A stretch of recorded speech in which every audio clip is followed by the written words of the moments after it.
Opinions expressed during the related show are those of the show personalities and guest alone, and not those of Vic Canellis Media Group, its parent, affiliates, or stations. VCMG Live is not responsible for any content, information, or opinions expressed. User bears full responsibility for their reliance on such content, information, or opinions.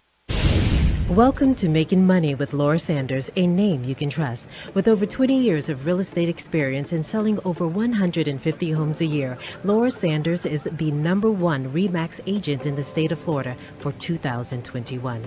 Join us each week as we discuss how to make money through buying and flipping homes to renting versus selling and everything in between. To join the conversation, call in live 888-994-4995, Studio A.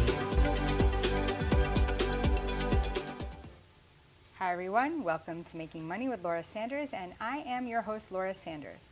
Every week we talk about something to help you make a little money, save a little money, or maybe just help you navigate the crazy world that we live in. Today we're going to talk about taxes. We're going to talk about when do you pay these taxes, how do you apply for homestead, why you should pay it in advance, what month should you pay it in, when should you apply for homestead, when do you get to keep your homestead.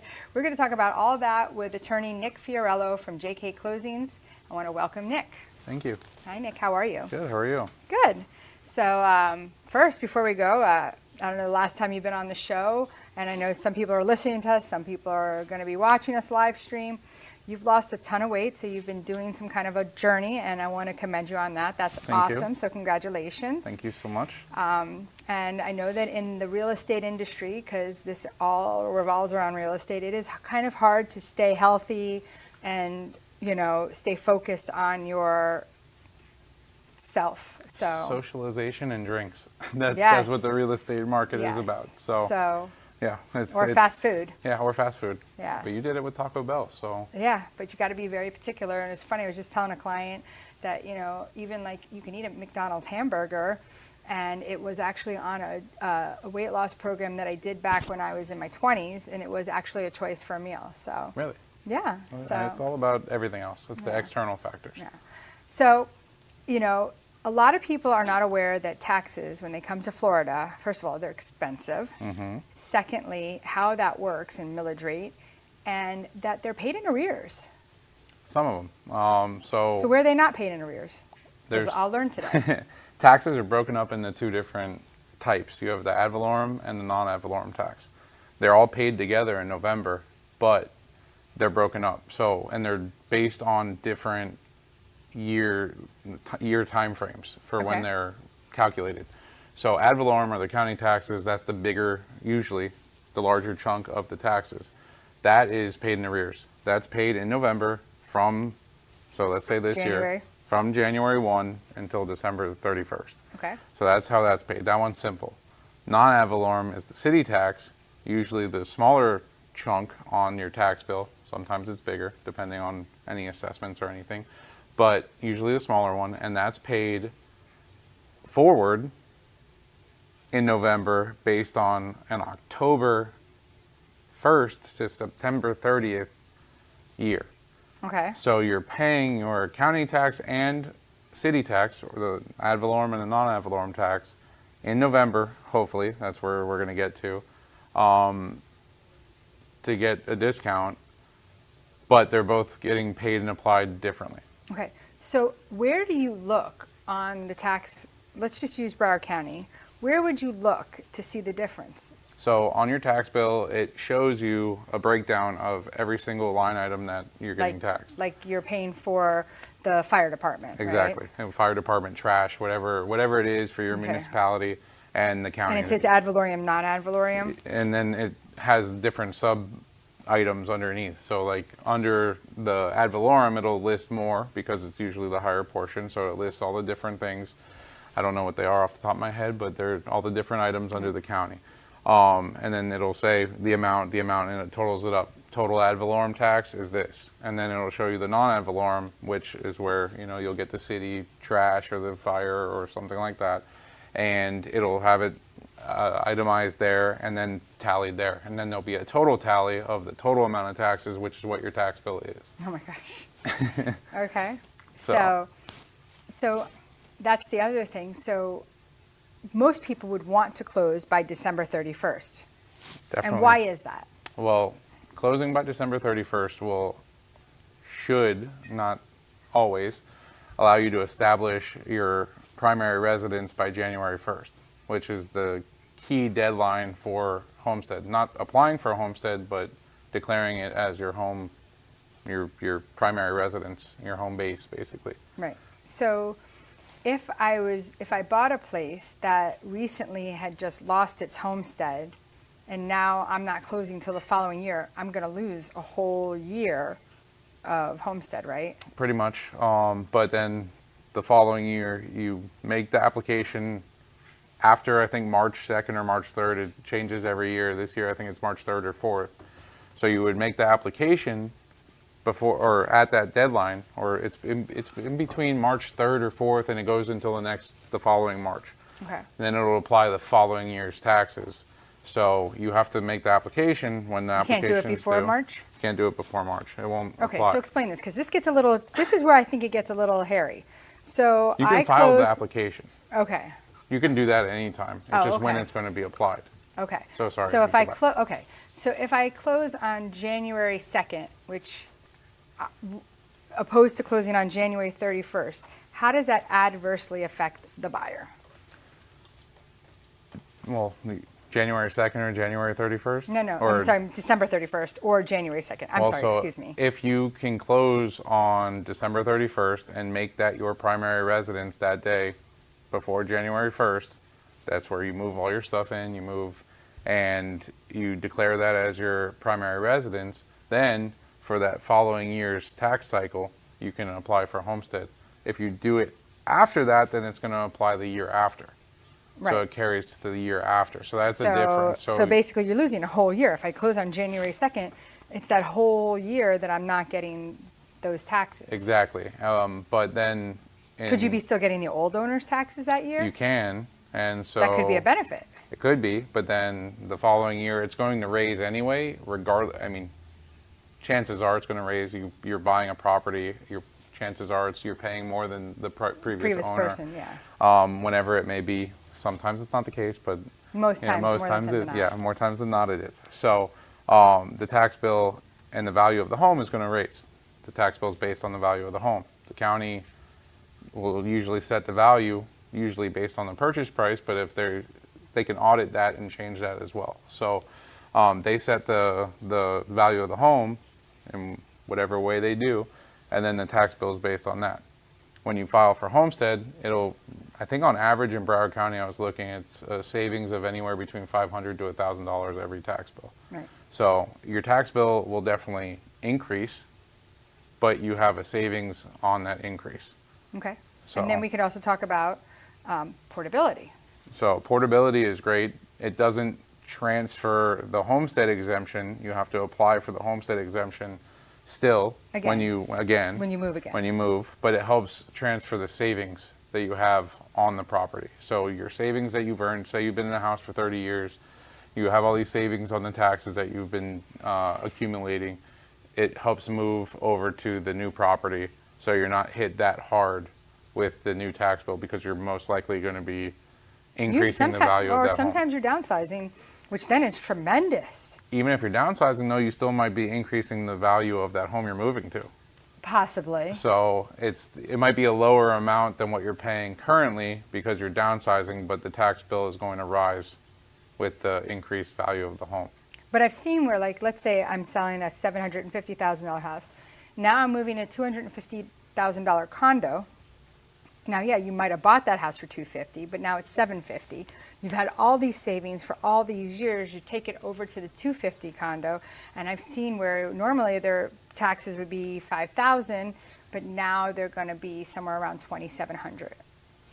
Yeah, that's the county evaluating the property at the value that it's at. So the tax bill, I haven't seen many drop, but it happens. But most of the time, it's gradually going up. Well, so you don't see as many drop, probably because you're not really looking after they've closed. Exactly. Right? I'm Exactly. like trying to show people, hey, if you downsize from this house, and this is what it's going to look like from you. Or if you're upsizing, like I've had it where I've had to actually explain to the mortgage broker, they've given my clients an estimate, and I'm saying, did you use what their future payment's going to be? It might not be this year, right? But I want them to know that it's going to change in that future year afterwards, so that they have an idea. Definitely. And sometimes people's savings could be $200 a month. Which is great. I mean, It's tremendous, yeah. Saving money is making money.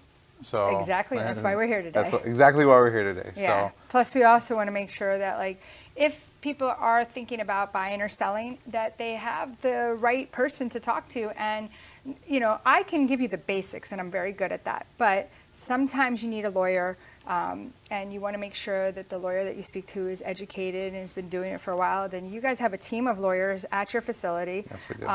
And they do so much for the realtors, you know.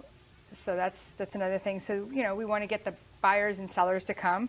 And then, you know, the other thing is that sometimes people are quick claiming homes, that they probably should not be doing that on their own. Somebody says, oh, just go to the courthouse, just do this. And honestly, Nick is that person that you should be calling before doing that. Definitely. Yeah. I've seen way too many horror stories with people that have done it on their own. They haven't done it correctly.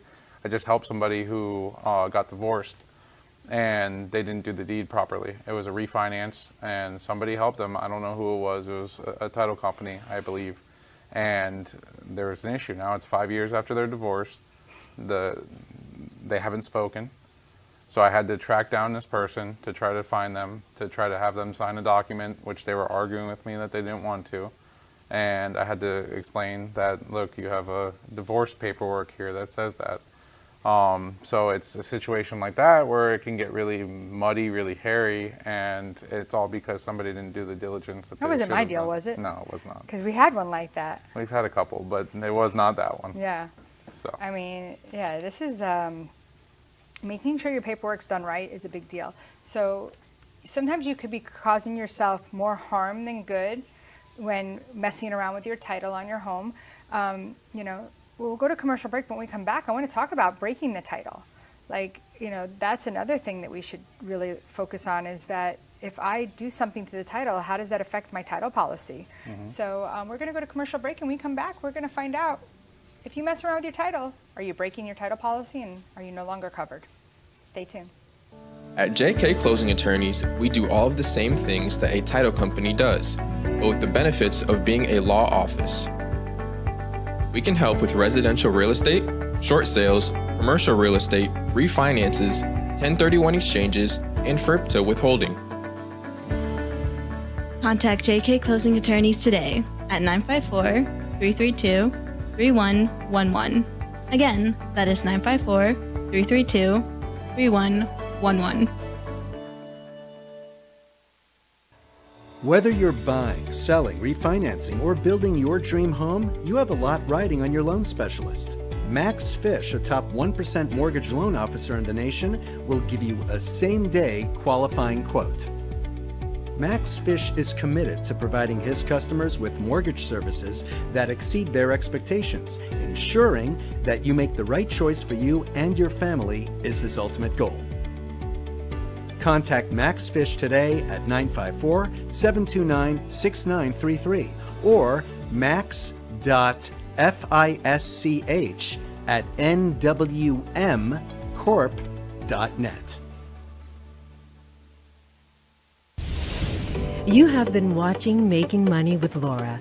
For more information, contact Laura Sanders at 954-650-0827 or visit her website at laurasell.com. And now back to the show. Hi everyone, welcome back to Making Money with Laura Sanders, and I am your host, Laura Sanders. We are talking about so many different things. First, we're talking about your homeowners, not your homeowner. Oh. We're talking about your taxes. Oh my goodness gracious. We're talking about your taxes. We're talking about when you should be applying for homestead. We're talking about portability, making sure that you click off on that form when it asks you, have you just sold another property? Something else that I've been thinking about before we jump over to talking about, you know, messing with your title policies is when you get divorced, who gets the portability? Can it be split? I don't think it can. Well, it depends because somebody's going to lose that homestead on that property if it's not sold right away. Yeah, but what if they sell it right away and they both buy properties right away? It's whoever jumps the gun first, right? I would assume, this is me, I haven't had this situation before, so I'm not sure. Both of them had entitlement to the homestead exemption, the homestead, the great benefits of homestead. So I believe that both of them would have a claim if they were to purchase a new home. A lot of times people rent, immediately after a divorce or something. But if they both were to purchase a home, I think they both would be able to be entitled because they each individually, and that's if they individually both applied for homestead, because one person doesn't automatically receive homestead. Let's say somebody owned the property, it was their homestead, they got married, they added their now spouse to title. That now spouse might not have homestead automatically in the property. They do constitutionally, but that's different. But in terms of county taxes and stuff like that, how the property appraiser sees it, they might have to file their own homestead. So in a case like that, the only person to be able to either use the portability transfer or have the benefit roll over into a new property after application, of course. I just thought of something. Like, I just had some people sell their house, but I just realized, and you guys did the closings, and I just realized they never got divorced. Now they're both going to go apply for homestead, but they can't. They can, but no, but you can, only one person can if you're still married. When are they getting divorced, or are they? That's a great question, but you know what? I didn't think about that until about the homestead and applying and not being divorced yet. So there's definitely a lot of wrinkles. Yes. So it really depends. I mean, a lot of the time I tell people before if they're telling me they're getting divorced and they don't have an attorney working on it, they need to meet with an attorney first to iron out these little details. Right. A lot of the times they don't. They're doing it either amicably or, without help, and then they miss a lot of these details, and then it falls on title to fix them. Right. Are we okay? Okay. So let's go over to your actual deed itself. So what I've seen sometimes is people will, number one, you get a mortgage and then you try to switch it into like an LLC because they think they're protecting themselves. That is a problem with a mortgage company because they could do what's called a due on sale clause, which most people are not aware of. Definitely, transfers to an LLC are, especially if it was a homestead property, but regardless, are the most likely transfer to raise a red flag with the county. And that's in terms of valuation of a property, raising property taxes. They would take your homestead away because you're not an individual. That too. And this has been a trigger for a lot of counties lately to audit the property. We've had it before where we've done a quitclaim deed. We advise everybody that we do a quitclaim deed for when they're doing it into an entity, especially we do it for everybody anyway, that the transfer may trigger either an audit by the county or it may trigger new property taxes, a raise or new property taxes due. So when there's an LLC, you're automatically taken out of an individual's name. It's a completely separate entity. It's not like a trust or anything like that. It's not an estate. It's a business. And what I've seen, and I saw this recently, is somebody's taxes jumped about $10,000 because they bought a property. They won't go back and fix it. No, I mean, there's ways to appeal your taxes. There's the Value Adjustment Board. Yeah, but that's like... You still have to pay 75% of your taxes and a large chunk of it when it's due to not get penalized later on. But the transfer into an LLC could really lead to a lot of money being due and owed the next roll around of your taxes. It just happened. I just saw it with 2 or 3 clients who did it. Yeah, and we've seen also where there's been issues where people have transferred the deed out of, like doing that, and now there was a title issue and that broke their chain of title. So now they're no longer covered, and people are like, oh, well, I'm sure it's fine, right? The house has been sold. Yeah, things happen. Sometimes people don't have people sign off, and then those people die, and you can't go back and find them. Now you got to find their heirs, and if they have 10 heirs, you got to get all 10 heirs.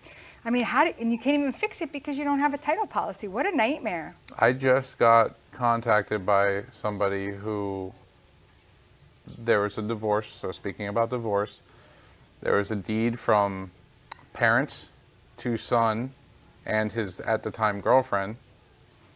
So Yeah. I don't know the fact. It was in the middle of the 90s. I don't know why that was done. Then son and girlfriend got married. Okay, at least they got married. And then got divorced. And then they did a deed after the divorce, but failed to put girlfriend, wife / whatever she was into the deed. So now the title went back to the parents, who are now deceased, and the girlfriend still has an interest in the property. So now we have to find her. She hasn't been involved in the picture for 30 years. And now we have to find her to sign off her interest. That didn't break the title, it just messed up the chain of title. But now we have a messy chain of title, which can really But you found her. came on my desk this morning. These are the fun things, aren't they? Yeah, they're very fun. So if somebody is looking to buy or sell a home, want to get guided the right way, want to change, they're getting somebody to sign over a deed to them, what's the best way for people to get a hold of you? You can call me. My office number is 954-779-5000, or you can shoot an email to Nick, N-I-C-K, at JK, like just kidding, but not really, jkclosings.com. Okay. So, and if you're thinking about buying or selling a home and you want an agent that has a lot of experience, knows what they're doing, we'll get the deal done. And really, I seem to spend all my time doing this. Definitely give me a call, Laura Sanders, 954-650-0827. LauraSell.com is my web address, so you can check me out there. You can check out my reviews, and you can check out some properties. We're so thankful that you listen to us every week. And again, if there's anything that you think is pertinent to tell our audience today about taxes, about title, we've got about 1.5 minutes left to let them know what your suggestions are. 100% just be careful with title. If you're doing anything with your title, contact an attorney, contact me, contact my office. It will prevent any problems down the line. And taxes, we didn't get to talk about it, but there's a benefit of paying your taxes early. You get a discount. Mm-hmm. Florida's great for that. 4% discount if you pay in November, 3% December, 2% January, 1% February, and then it's due in March. So if you pay early, you get a big break, 4%. And what happens if you don't pay in March? If you don't pay in March, there is a delinquency, and they can put a tax certificate on your How property. fast do they do that? If it's not paid by June 1st, it will be sold by June 1st, I believe. So it very quickly after March. I mean, if you think about it, 2 months is not that long of a time period. And after 2 years, if you don't pay it, it can be sold at auction. So the person that got the tax certificate, though, they don't get the property. It's still sold at. They don't get the property. There's 2 years. What they do is, They get interest. They get interest. So at the time, whenever you, as the owner, can sell it, you sell it. You have to, not sell it, pay it off. It's a lien on the property at that point. It's the first lien. So you sell it off. You have to pay all interest on it, and you can get that tax certificate redeemed, meaning your property will be clear. If you don't do that, then what can happen after the 2-year delinquency mark is that tax certificate holder can file an application, which will then lead to it being the property being paid or sold at auction, which they have a right to go, purchase it there, the investor, whoever buys the tax certificate, and then you can lose your property for not paying your taxes. So as you can see today, that it is really important that you have the right guidance when it comes to your property, your taxes, what you're doing, when you're doing it. I always remind my clients to apply for homestead. I also send them every year at the end of the year for their taxes, their closing statement again, even though I sent it before. Lots of stamps on that. Very important. Stamps are expensive, like 71 cents, 72 cents. Anyway, again, if you're thinking about buying or selling, give Laura Sanders a call. Till next week, thank you so much for listening and live streaming with us. Thank you for tuning in for Making Money with Laura Sanders, a name you can trust. To join the conversation, call us at the studio, 888-994-4995 Studio A, or contact Laura directly at 954-650-0827. Laura Sanders, a name you can